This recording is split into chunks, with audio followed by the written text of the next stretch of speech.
کہ نبی کریم علیہ السلام کی سیرت کا یا اس حوالے سے احادیث سے مقدسہ کا، تو ہمیں یہ بات پتہ چلتی ہے کہ حضور جان کائنات صلی اللہ علیہ وسلم اور دین اسلام اس بات کو پسند کرتا ہے کہ کسی پر مصیبت آئے.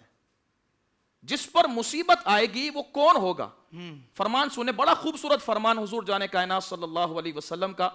حضور جان کائنات صلی اللہ علیہ وسلم فرماتے ہیں کہ جسے اللہ رب العزت اپنا محبوب بنانے کا ارادہ فرماتا ہے تو اس پر آزمائشوں کی بارشیں فرما دیتا ہے. اللہ اکبر. یعنی کیا پتا چلا؟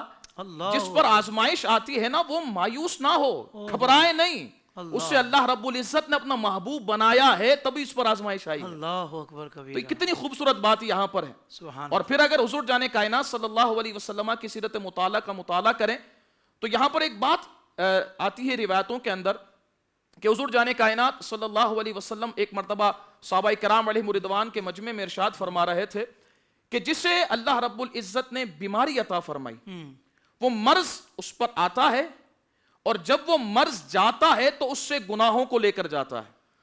وہ سابقہ گناہوں کا کفارہ بن جاتا ہے وہ مرض. اللہ. لیکن اس پر یہی ظاہری بات ہے کہ وہ صبر کرے.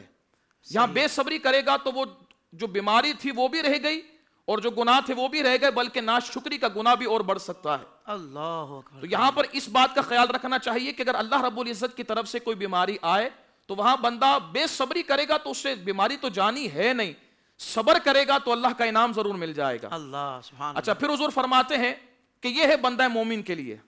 جو منافق ہے اس کے لیے ایسا عمل نہیں ہے.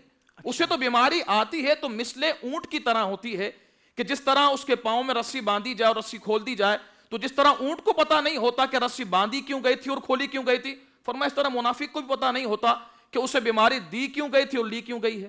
تو یہ خاص مومنین کے لیے ہے. اچھا پھر وہاں پر ایک شخص بیٹھا ہوا تھا، اس نے عرض کی حضور بیماری کیا ہوتی ہے؟ بیماری کیا ہوتی ہے؟ حضور جان کائنات صلی اللہ علیہ وسلم نے فرمایا تجھے کبھی بیماری نہیں ہوئی؟ تو کبھی بیمار نہیں ہوا؟ عرض کرتا حضور میں تو کبھی بیمار نہیں ہوا. تو حضور جان کائنات صلی اللہ علیہ وسلم کا انداز تکلم تبدیل ہوتا ہے. آپ فرماتے قم عنا، آپ فرماتے کھڑا ہو جا، ہمارے سے چلا جا. فلست منا، تو ہم میں سے نہیں. یعنی تجھے بیماری نہیں آئی، یعنی تو اللہ کا محبوب نہیں. اگر تو اللہ کا محبوب نہیں، اللہ کا پیارا نہیں، تو ہمارے پاس بیٹھا کیا کر رہا ہے؟ اٹھ جا یہاں سے اور چلا جا. یہاں امام ابن عربی رحمت اللہ تعالی علیہ یہ بات ارشاد فرماتے ہیں کہ یہاں اس بندے کا کہ جس کو کبھی بیماری نہیں ہوئی اسے حضور جان کائنات صلی اللہ علیہ وسلم کے قرب سے محروم کر دیا گیا. یہ اس طرف اشارہ ہے کہ جسے بیماری نہیں آتی، رنج نہیں آتا، وہ اللہ رب العزت کا پیارا نہیں ہے. اللہ. یہ بات یہاں پر بتائی جا رہی ہے. اور یہ رنج، مصیبت، یہ مرض، یہ پریشانی، یہ آفات آنا، یہ تو ظاہری بات ہے جب دنیا میں رہ رہے ہیں تو یہ آئیں گے ہی. تو آنے کے بعد ہمیں کیا کرنا چاہیے؟ ایک ہی عمل ہے. ہم یہ بیماری آ جائے یا پریشانی آ جائے یا کچھ بھی موقع آ جائے، اول تو ہم دعا کرتے ہیں اللہ تعالی ہم سب کو ہر آزمائش سے محفوظ فرمائے، بغیر آزمائش کے ہمیں ہر امتحان میں پاس فرما دے. لیکن اگر کبھی آزمائش آ بھی جائے تو بے صبری نہ کرے، واویلا نہ کرے، بلکہ اللہ کی رضا پہ راضی رہے کہ اللہ نے اگر مجھے یہ بیمار رکھا ہے تو اللہ میرا مالک و مولا ہے، اس نے بیمار رکھا ہے، میں اس کی رضا میں راضی ہوں.